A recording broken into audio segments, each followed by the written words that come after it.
Dave has spoken often about his contributions to Metallica, claiming he influenced their sound and influenced tracks he had no part in.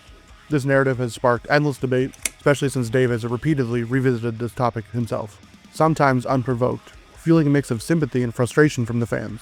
I can understand why he wants recognition. He did have a part in the early history of the band, but his perspective might be skewed by time, his own personality, and a lot of the drugs that he was doing at the time. Historically, I believe that Metallica credited Dave Mustaine where it was necessary. He received writing credits and royalties for 6 tracks.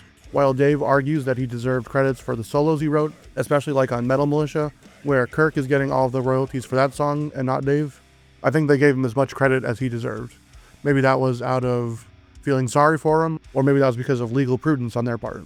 What I think adds some clarity to what Dave actually wrote for Metallica is how much he repurposed for his own band Megadeth.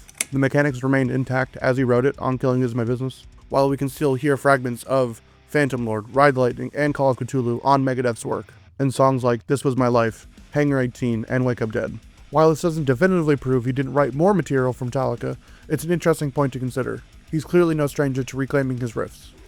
In my opinion, if he had written additional material for Metallica, 2 things seem likely. 1, he would have received credit for it, and 2, he would have reclaimed those riffs for his own work by now. However, we also know he didn't reuse riffs from songs like Metal Militia or Jump in the Fire. Perhaps that's because these songs were already synonymous with Metallica, or maybe he simply didn't like them anymore. But I just think it's interesting food for thought.